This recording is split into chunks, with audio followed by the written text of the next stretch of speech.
You're listening to the DCAU Review, hosted by Cal and Liam, streaming on iTunes, Google Podcasts, and at DCAUreview.com. Now, here's today's episode. Hey everybody, welcome to episode 70 of the DCAU Review. I'm one of your hosts, Cal, and with me is our other host, the DCAU Review Twitter guru, my good brother, and the guy who's been with me for every episode thus far. It's Liam. Liam, we have an exciting, very special episode today of the DCAU Review. We sure do, and this is a special one for our 70th episode. We want to do something cool. It's been a while since we reviewed a movie, so this week we are in fact covering Batman Beyond, Return of the Joker. So we're doing one extra week of Batman Beyond coverage before we move on to our Static Shock episodes for the rest of the month. But hey, it's our show. We can decide what we do. So we might change it up even more next year. You don't know. It's our show. That's right. We make the rules. Yeah, we haven't even talked about it yet. You don't dictate this. I'm just saying stuff.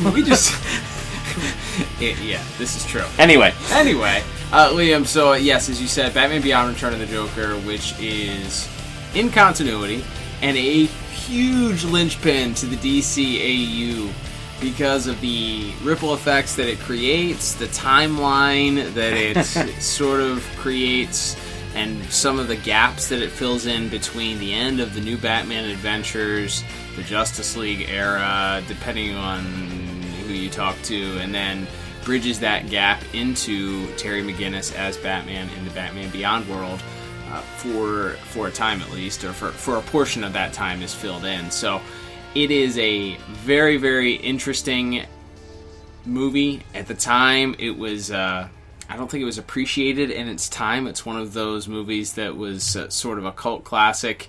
Yeah. Definitely didn't have the video sales. I know there's been some information recently discussed about that and whether or not there was going to be a follow-up and all this, but it really didn't make the impact that DC had hoped. And this is prior to the launching of the DC Warner animation department and doing these movies full-time. They were still focusing on a lot of television animation here. But we had the first foray, basically, in DC animation into the PG-13 era. Yeah. And I know they originally released two versions of this. They released a PG version, and then they released the PG uncut or PG-13 uncut version. Yes, which is the version that we watched tonight. Full disclosure. Yeah, I think that's the only one that gets released now. I think like when they re-released it in the last couple of years, and it makes sense because why not?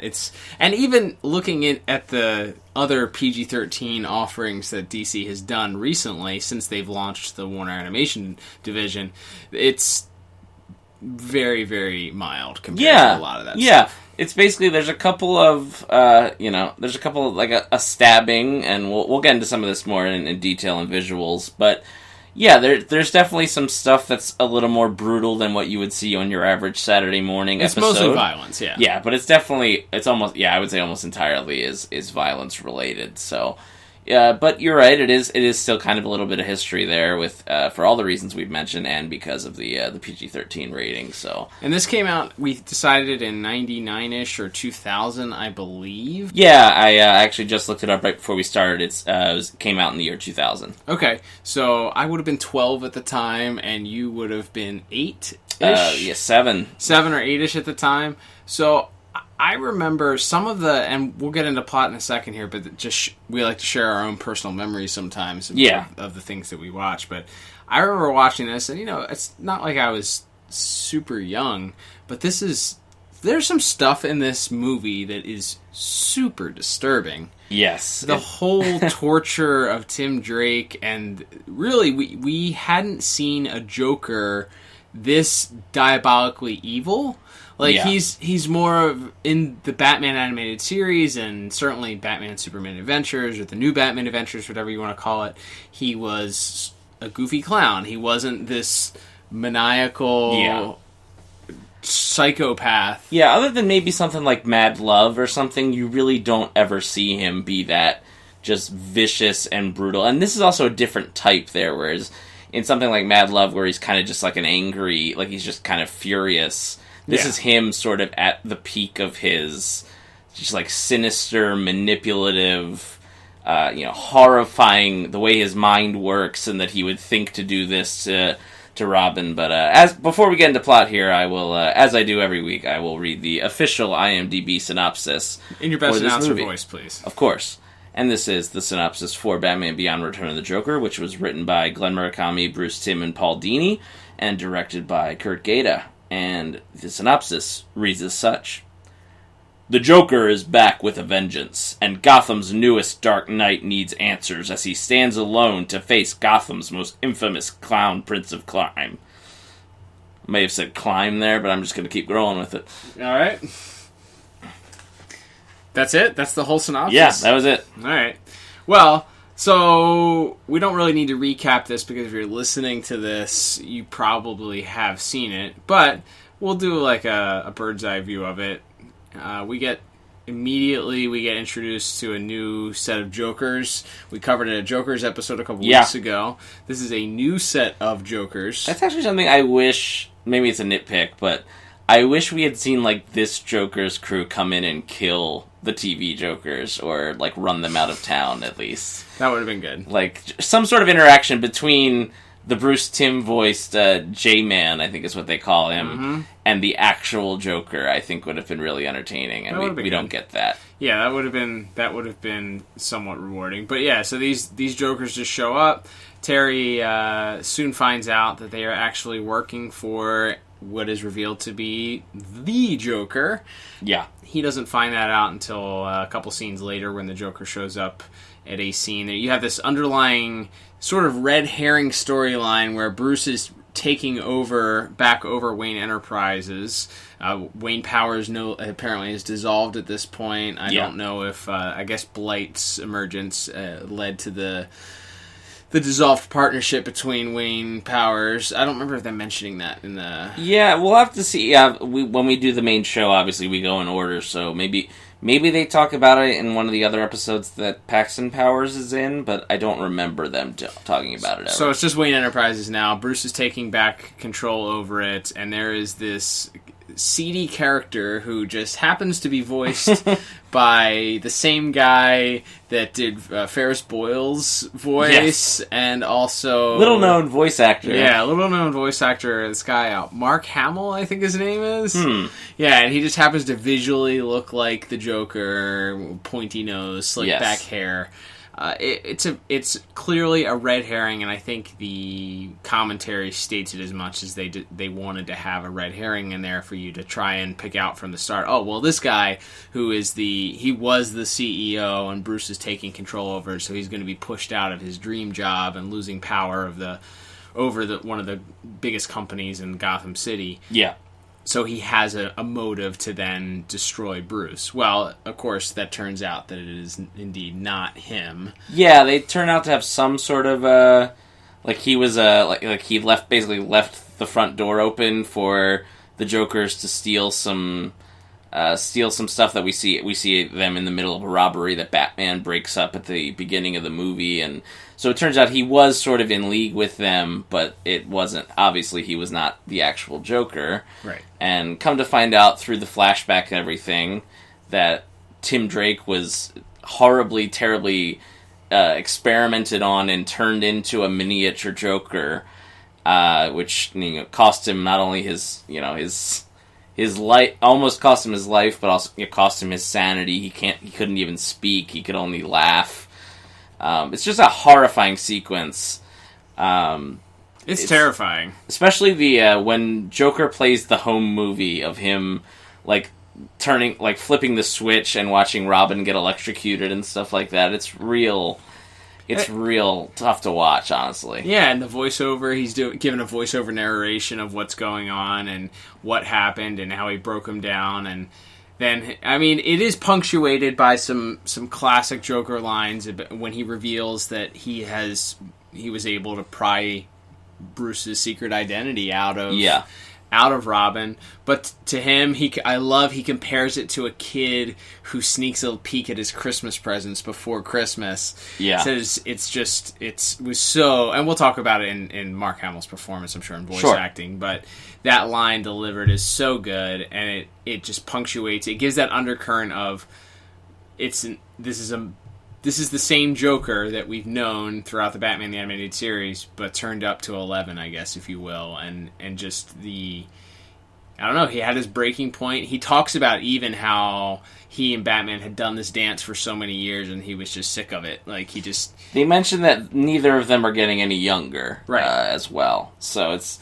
Yeah, I think as far as what the creators have said, and I'm sure what our friends at the Watchtower database could probably explain this to you better, but this flashback to to all this stuff with Robin and Batgirl and Batman and the Joker and Harley is supposed to be set, according to the creators, after basically everything else pre-Batman Beyond that we've seen.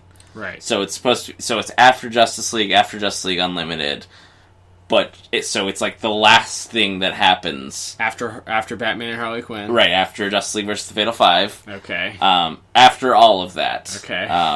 So this is allegedly supposed to be like the last thing that we see happen, at least to date. Knock on wood, maybe we'll get something else in between one day. But, so it's set far enough in the future that I guess it's removed from, like, the direct... Like, this doesn't happen right after the new Batman adventure starts or anything. Okay. But it's still...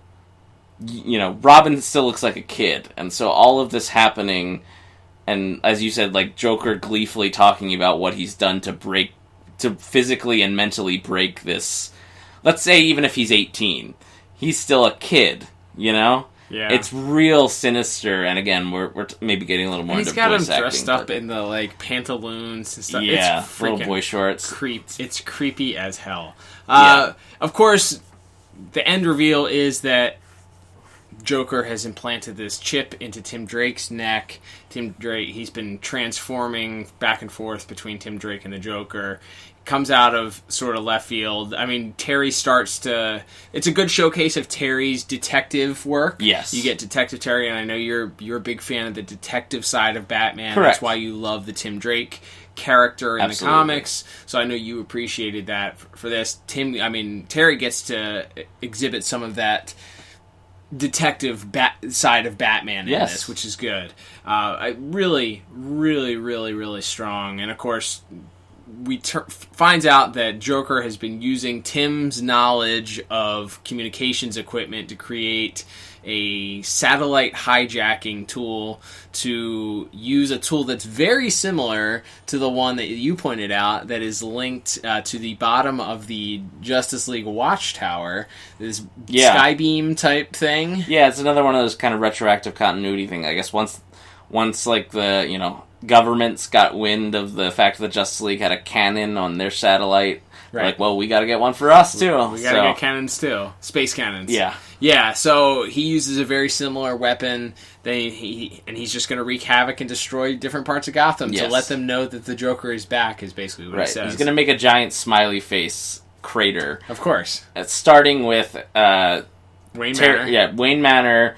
Terry's mom and brother, and Dana, who is in the hospital after being attacked by the Jokers earlier in the movie. So it has that underlying current of this man is just insane. He's just going to make a giant smiley face crater, but with a maniacal edge. So it's really good. The reveal, if you had never seen this before, I don't know why you're listening to this if you haven't seen it. Definitely go back and watch it. But the reveal that it's really Tim Drake... is just tremendous. Liam, this is one of the top Batman movies of all time. I think definitely agree.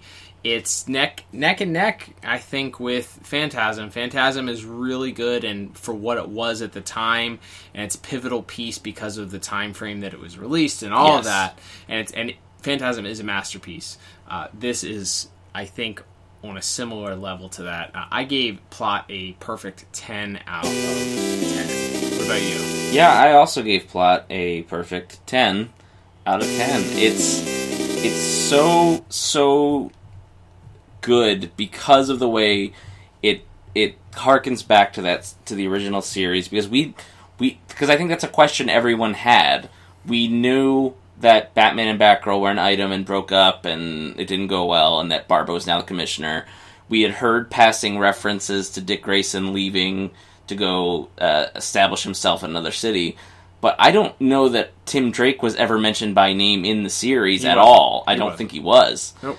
So Robin is mentioned because Terry he says something about Max being Robin or something that. I think at one point. Yeah, and there's a quip in one of the episodes. I think it was Lost Soul that we just reviewed last week where Bruce is like, well, none of the Robins ever complained about opening the door the old-fashioned way or something. But so Robin had been referenced, but we had never ever heard. We hadn't heard. Nobody knew what happened to Tim Drake. So getting these pieces of the puzzle. And helping to better establish that timeline and just where all these characters end up, and to better explain why Bruce is where he is when we meet him in Rebirth Part 1. Mm-hmm. Because when we meet him, he's an old man alone in his home, and nobody except his dog likes him. Yep. And part of that, and they go into detail in some of the dialogue from Barbara, is that, Tim, even after all this crazy stuff happened, Tim tried to patch up the relationship, but Bruce was just so racked with guilt and,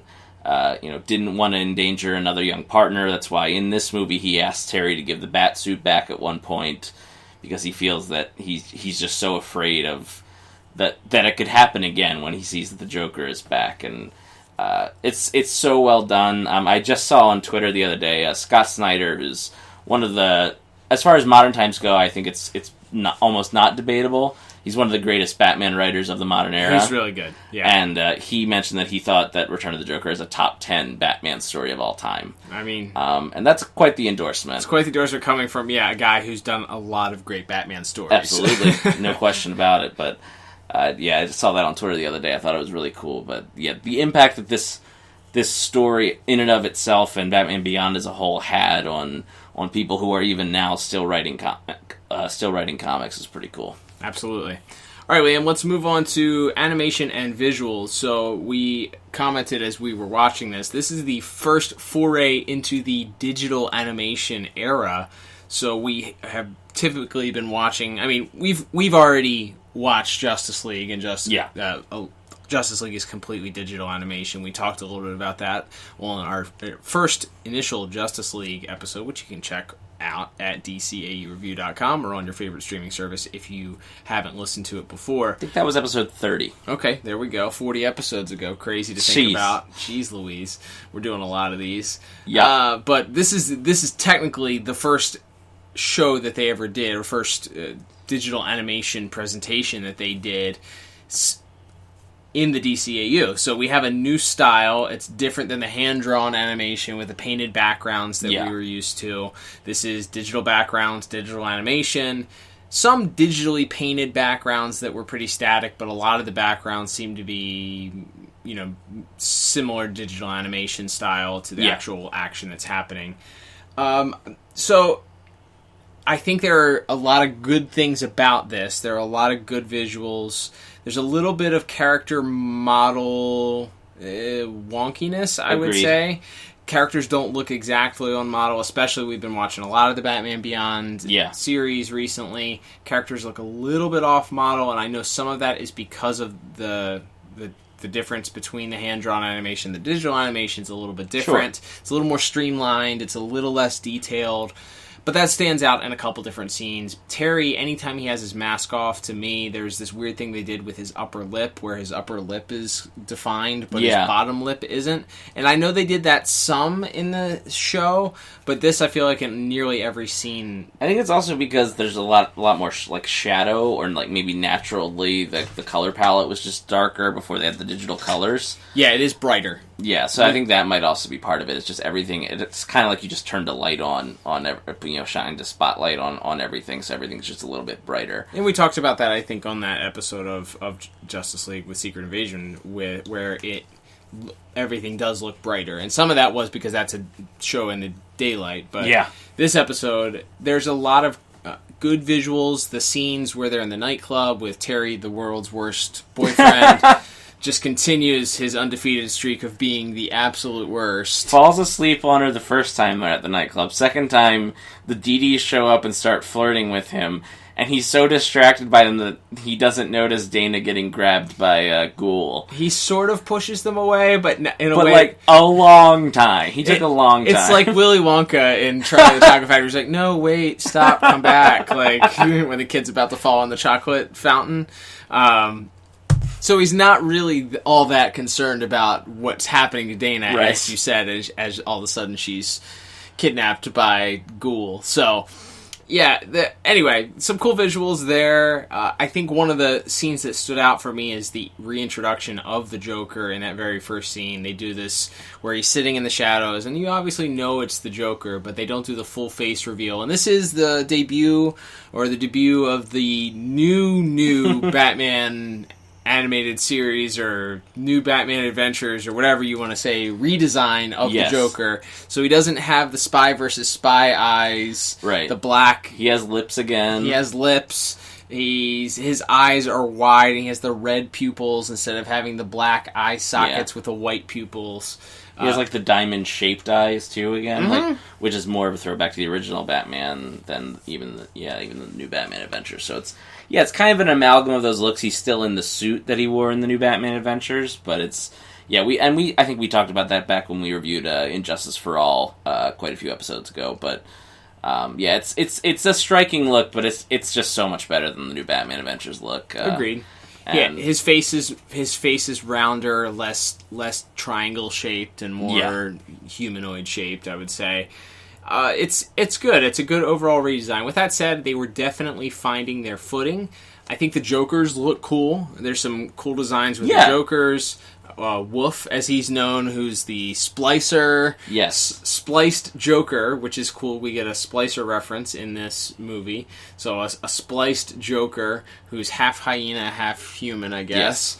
And he looks cool. We have Chucko, who is just a dude in a mask wearing a pink jumpsuit. Yeah, although apparently this was an inside gag. Apparently this was a reference. Chucko is supposed to look like original Batman the Animated Series producer Eric Radomski's. Apparently he wore like a clown costume at a Halloween party one year or something. But apparently that's what Chucko's design was based on. There you go, little inside information there.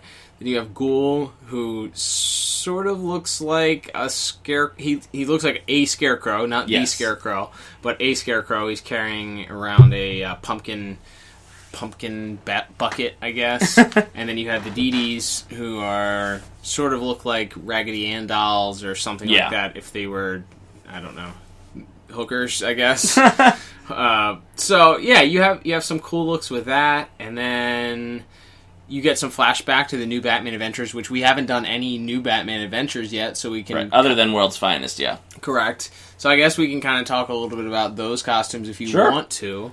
But we have the black back. We haven't even gotten to episodes in Batman the Animated Series with Batgirl yet, but we have the dark blue or black and gold Batgirl suit. We have the classic red and black, no green, Robin suit. Which they later adopted into the series as Tim Drake's costume. There you go, which became in continuity. Yeah. And then you have the new Batman Adventures costume that we did see in World's Finest with, of course, the bat with no symbol around it. But, I think visually it's good. There are some things that I think they were still finding their footing with. Yeah. I think when you said character model, that was the thing that stuck out to me. Yeah. Especially in the first act, and when Terry fights the Jokers at the beginning, and the flashback. And some of that also, I think, is the literal animation. I think TMS did this movie. Okay. And they did tons of episodes of all the different series, so they're professionals. But I just thought, like, especially it's like some Batgirl and Batman's faces in the flashbacks are a little weird. Harley looks a little strange too. Yeah, and just the way they move is like sometimes they look like they're made of Jell-O. Yeah, like they're just a little. It's weird to say like the animation is too fluid. Did they do World's Finest?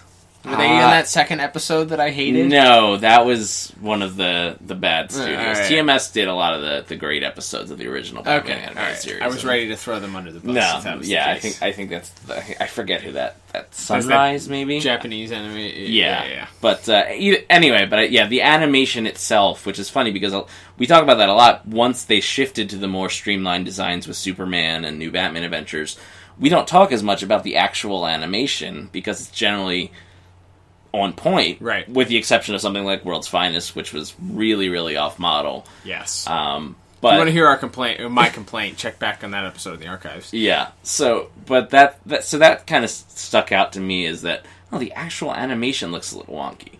Now, that's not to say that the whole thing is bad. I think the final fight between Batman and the Joker is incredible. It's really good, especially some of the close-ups of the Joker's face when he electrocutes him in the last scene where Terry has the joy buzzer on his finger and smashes it into the back of Tim's neck to fry the chip and end the Joker's controlling Tim's body. The up-close visual of the Joker's face with his eyes sort of bugging out and the electricity coursing through his veins. Yeah. So good. You start to see his face shift a little bit between Tim and the Joker.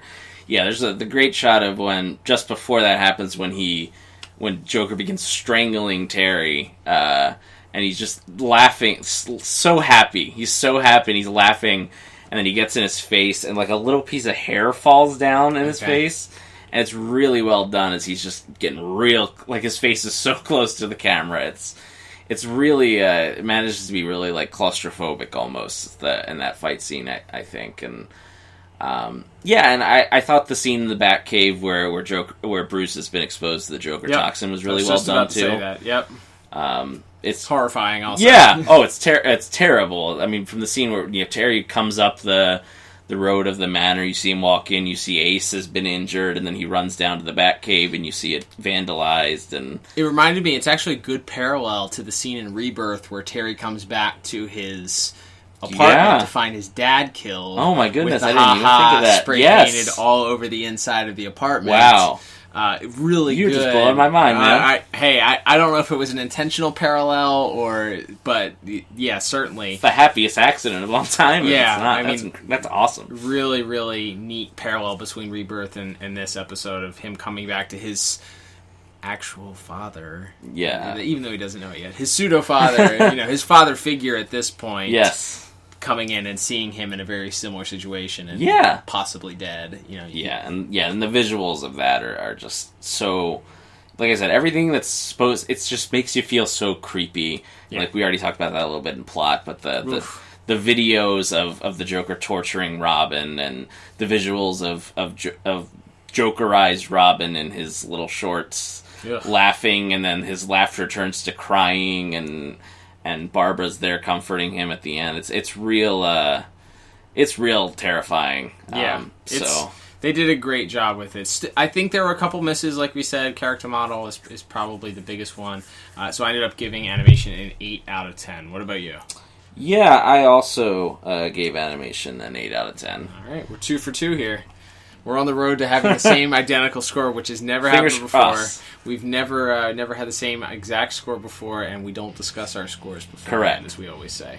So let's move on to music, Liam. Let's talk about that. Music, it's similar yet different than the series' typical music. There's a little more orchestral stuff in there. Yeah. There's more of your classic Batman instruments as opposed to the straight-up rock, heavy rock, electronic rock that we're used to, but there's enough of the Batman Beyond. I hate to call it the classic Batman Beyond because it feels like Batman Beyond is the new and it is a classic, but then realizing that this movie is almost 20 years old is no kidding. Scary to think about. But yeah, the classic Batman Beyond soundtrack that we're used to, the heavy rock, the drums, the electronic sounding, the heavy solo guitar solos, that's very present in here, mixed with some good orchestral stuff that we're used to in the classic Batman presentation. It is excellent. And it's pretty flawless, too, because, I mean, when you go into the flashback, it's very much just the traditional, like what you would have heard from any Batman or any Batman episode from that era.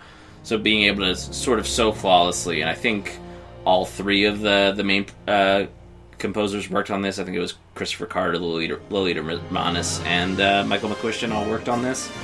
But yeah, they did a really tremendous job, especially as you said, like putting the flow going between sort of marrying those two styles, which could sound really weird and kind of clash, but it never does, and it flows so well. And it knows when to hold back and when the dialogue needs to really be the center focus, and then when it's rocking up, like when Terry's being chased by the sky beam for it's real frantic and fast paced, and you get more of the rock then, and it's really well done. The two best scenes to me as far as music placement, the scene where Terry finally gets away, he decides he's going to the Jolly Jack candy shop or whatever, and he's in the Batmobile, and he shows up, and Chucko shoots the bazooka at him, hits the Batmobile, and the Batmobile's flying towards it. But you hear, the music really swells at that point. It's really good. It's the heavy rock. It's the Batman Beyond theme, but it's played in a little bit of a slower way than the normal, or maybe one of the notes is changed to a minor key or something like that, or a flat note. It's done really, really well. And then, of course, the final scene where it's just Batman standing on a roof. Terry puts his mask on and flies off. It's done really, really well. Just puts a bow on this episode. It's just like the end of any Batman episode. Like, this makes it feel familiar and comfortable. I love the music in this. I think it set the tone very well and did a great job. The only thing missing, I would say, was the classic Joker theme. They could have used it, but it's a darker movie. Yeah, so you would have had to play it like real, like minor key and slow or something. So I don't fault them for that, because the tone is darker than the goofy, fun Joker from Batman the Animated Series. So I gave music a 9 out of 10. What about you? I also gave music a 9 out of 10. My goodness. Oh my goodness, we are one away here from history. This could be bingo. This could be huge. Yes. All right. Yeah. The only other music thing I want to mention, I really like the theme that plays when we first see Robin. It's a really cool little scene. They just show him swinging, and then he lands on the roof and sort of stands in a hero pose, and he's got that hashtag cape movement going. And, there you go. And the music plays. It's a really nice, again, we talk about that often, but when the visuals and the music kind of come together for a really nice moment, I liked that as the reintroduction of Robin, who we hadn't seen in a long time at this point. We haven't had a chance to talk about hashtag cape movement in so long. It's been a long time. It's a man. forgotten. We've been watching Batman Beyond for a while now. It's no capes in Batman Beyond. A forgotten gimmick almost at this point. Yeah, the lost to time. But Liam's cape movement corner makes a triumphant return here in episode 70 of the DCAU review. All right. The anniversary special. I had to bring it back. There you go. All right, Liam, let's move on to our final category of the day, if you will, and it is, of course, our voice acting. We have a rundown of the who's who. Of course, we have a lot of familiar faces returning, reprising roles that we've probably heard before, Liam. So let's talk about our special guest first, and then we'll go into our regulars. Yeah, so we have a whole bunch of people playing, obviously, the Jokers, and it's mostly outside of our main couple. It's mostly a lot of new voice actors. Dean Stockwell plays the older Tim Drake. He famously, and apparently this is one of the reasons he was cast in the role, was when he was himself a young man, was in a movie called The Boy with the Green Hair. Okay. Which is I don't know. It's just a wacky thing that I guess they thought. I guess someone remembered that movie and thought, hey, what if we cast the guy from that to be old Tim Drake? But it's an Easter egg that only the people that would have looked up who was playing Tim Drake before this. They must say it in like a commentary, because there's no way anyone put that together. Bizarre. Like Bruce Timm or somebody had to have said that in the commentary somewhere. But, okay. Anyway, I don't think Dean Stockwell is perfect. I think he's good in the last scene when he's like kind of having his mental breakdown before he turns back into he's kind of the soulless Joker. Otherwise. Yeah, and I don't know if that was just you're playing him as just like this kind of bitter old man who hates Bruce because of everything, but he's pretty lackluster. I guess they weren't trying to telegraph that he was the Joker in a way, because if he comes out and he's over the top and real animated, then maybe that's I don't know. Yeah, I don't think he was bad. I just don't think he wasn't great either. This is the first thing we've watched. I think we mentioned it just a few weeks ago when we reviewed Touch of Curare. But this is Angie Harmon's first episode, or thing. This isn't technically an episode, but her first appearance as Barbara Gordon. There was some sort of scheduling conflict, I think they said at the time, with Stockard Channing, where she couldn't do it. So Angie Harmon voiced her here, and then I think voiced Barbara in whatever subsequent episode she appeared in after this was produced in the main series. So she's fine. Yeah. She has a. It's not jarring. It's not a jarring difference. No. They did a pretty good sound alike. Yep. But I think she's all right. She has a good job in the narration, which is really all. That's basically Barbara's role in this movie, is just do a lot of exposition. She does a fine job there. And then, other than that, there's a couple of the Joker gang we should mention. A couple familiar names. Yes, one being Sabrina herself, yes. Melissa Joan Hart, playing Classic. the Dee-Dees. Clarissa explains it all. Oh yeah, but I think she's really good. I think she's good. All this Joker gang is really fun and memorable, and they get brought back later on in Justice League Unlimited episode. Yeah, which is cool to see because the designs are all cool, as we mentioned, and had a lot of memorable voice acting behind it as well. And then, of course, playing Ghoul, doing his best Christopher Walken, was one Michael Rosenbaum, who you might know as the Flash, or Lex Luthor, or Deadshot, or Terminal, or probably several other additional voices. Doesn't he play Golden Face or one of the? Dr. Polaris. He plays Dr. Polaris. That's right. So tons of other voices in the DC universe. I just want to mention, I love that he does Walken, because as a giant Smallville nerd that I am, he and Tom Welling, who played Clark Kent, all often talked about how they would crack each other up on the set because they would just start delivering their lines in Christopher Walken voice. Like when it was like a long day and they were like, this is like our 15th take of the same scene, they would just start delivering their lines as Christopher Walken, which I always thought was so That's funny. great. And I love that he got to do his Christopher Walken impression for an entire movie here. It's pretty dope. That's really good. But I love seeing Rosenbaum there, and then that's mostly it for our guest characters, other than the villain of the piece. Of course, another young. We mentioned it before, as he pulled double duty for this. Yes, fresh young up and comer, Mark Hamill. I think this kid could go places.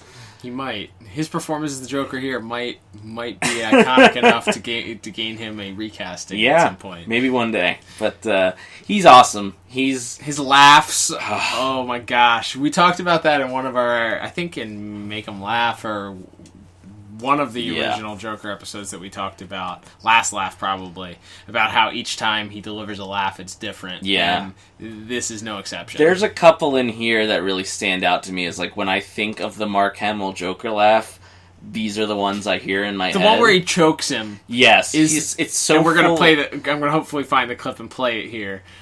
Yeah. But that laugh is, oh my gosh. Yes, it's so good, and it's so full of glee. He's so happy to be choking out this pretender Batman, as he calls him. And there's also one where when he's running away from Batman on the motorized like gurney.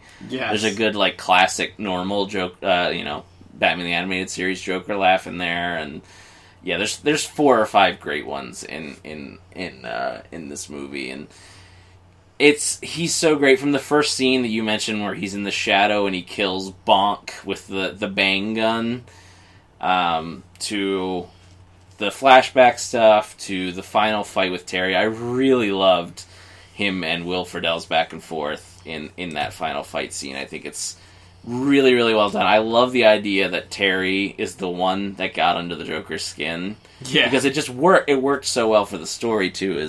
From the fighting dirty to the talking trash. Yes, and again establishing that Terry is very much his own character and doesn't have to necessarily play by Bruce's rules. And he mentioned something like, "Oh, the real Batman never talked to you much, did he?" And that's just driving the Joker more and more furious as the scene goes on, to where it culminates in him the Joker choking Terry and having just a grand old time Yeah, it's really, really good. Yeah, this is, I think, it's tough to nail down, like, but if you did a top 5 Mark Hamill as the Joker performances list, I think this has to be on there. This is good. I'm not saying it has to be 1 on your list, but I think this has to be in the conversation for top 5 at least. He gets to showcase a wide range of that Joker voice, and it's more sinister, we talked about, because it's a darker Joker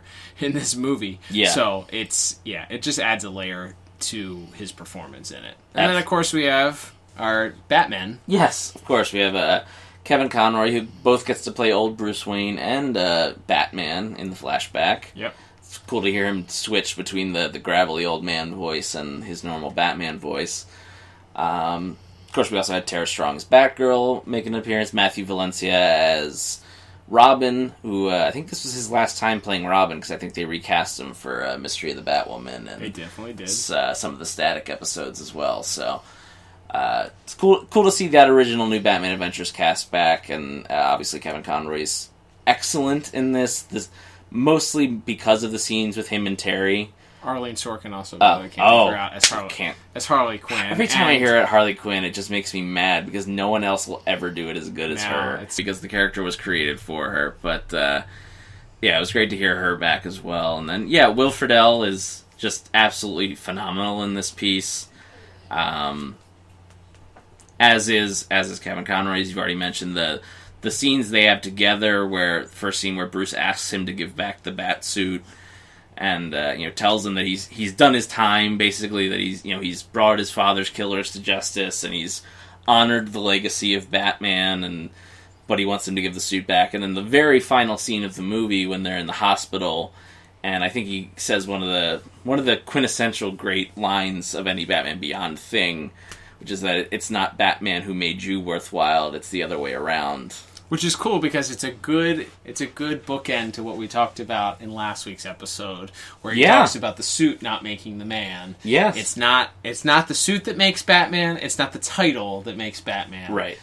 It's what he does. Right. It's the spirit of who Batman is. Yeah, they kind of get into that a little bit in some like the Christian Bale movies and stuff like that, about that idea of Batman being a symbol, but that anyone could take up that mantle as long as they are pure of heart and want to do good and want to protect the innocent and fight for justice. Yep. And Terry is, time and time again proven himself to be that man. And it was cool to see Bruce kind of in a more official capacity, because they even have a couple lines of dialogue with Tim and Barbara right before that, where they're talking about, some people don't really ever say what's really on their heart or what they're really feeling. And so you're kind of expecting, Bruce is never going to really give Terry the thumbs up and the endorsement that he deserves, but then he finally does and is able to tell Terry just how good Terry is, and I think that's such a great way to end this movie. I agree completely. It's a great little bow on it. So I think based on the great performances that we have, I got to give this a perfect score, and I'd be shocked if you didn't also give it a perfect score. So I'm going to give this a 10 out of 10. Yeah, I'm also giving it a 10 out of 10. Woo! So that's bingo, everybody. That's right. We have the exact, for the first time in all 70 episodes, not only do we have the exact same score, we've done that before. We've had the same score before, but we've never scored it exactly the same. But, wait, I hear that is the special Joker edition of the bonus point, Liam. That must mean you have a bonus point. Yeah, we haven't had a bonus point in a dog's age. I know. I haven't had to edit a sound effect in a long time. I'm so sorry. A lot of editing for you on this. A lot of editing in this episode. Exactly. It's okay. All right. Let's hear about your bonus point. Yeah, I wanted to give it a special +1 for. So the whole thing with Joker and Robin in this episode is obviously reminiscent of the classic Death in the Family storyline from Jason Todd death. Yes. And with Tim having, this version of Tim Drake basically being Jason Todd, with a different name, with being the street kid who's kind of rough around the edges and maybe jumps in half-cocked and doesn't always think before he acts. And that's covered in Sins of the Father, I believe, is the episode of the new Batman Adventures, which we'll cover down the line. Yes. But so being that he had all those Jason Todd-like qualities, and because we had never heard about Tim Drake in Batman Beyond up to this point, I think, and I know the creators have talked about this, when the movie was coming out, I think the feeling was they're going to kill Robin.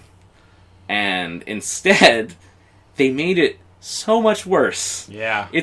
To me, it's so much worse, the idea that he didn't just kill him, which would have been, of course, terrible and horrible to kill a teenager like that would be awful, but he took this, Robin, this symbol of light in Batman's dark world, and tainted him and turned him into a symbol of, like, the worst evil that there's ever been in Gotham City. A constant reminder of Batman's greatest failure, and not just, Batman goes and visits his grave every year. He ruins the relationship that he has with him based on this. He mentally scars this child for the rest of his life.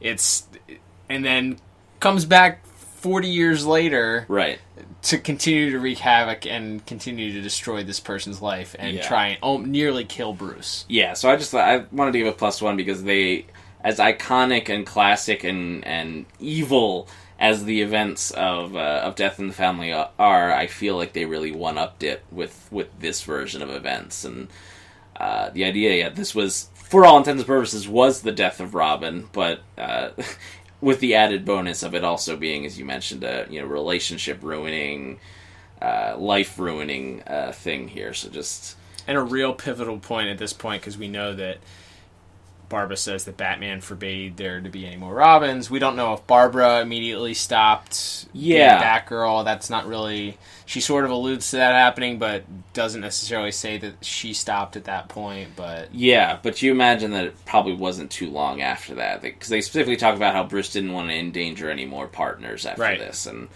you imagine that would mean Barbara as well, especially if they were romantically involved. So it's such a pivotal moment for this series and for everything we know about this version of Batman. Like we said, we see more and more of how he ended up the way he did in Batman Beyond when we first met him. So it's such a great job, and like I said, taking those elements of such a classic story and just twisting them and making them worse, but making for a better story. It's just such a masterful job, and again, I think I mentioned this, but I think the story credits were for Paul Dini, Glenn Murakami, and Bruce Timm all worked on the story for this. So just hats off to those three men, and I'm sure Alan Burnett and some of the other... Kurt Gaeta directed it. Yes, so I'm sure a lot of them, I'm sure a lot of the people on those teams, James Tucker, people like that, that were working at all the different levels. And we talk about this all the time. One of the reasons we started doing this show is when the music and the animation and the voice acting and the story all come together to tell one of these great epic stories about these heroes. That's what it's all about, man. That's the reason we've done 70 of these shows. That's right. And it's cool we got to cap off our 70th episode with another winner. So why don't we bring our final scores into play here, Liam? So before the bonus point, before you gave your bonus point, we had the exact same score, but my score was 37 out of 40. And with my bonus point, I have a very different 38 out of 40. Well, there you go. Very strong. This goes in the upper echelon. It's going to be categorized in our top episodes. So I think by our score, this was better than Phantasm. Yeah, it's interesting. I think we had some critiques for Phantasm and maybe different thought processes with that. But I think it ranks a little bit higher than Phantasm.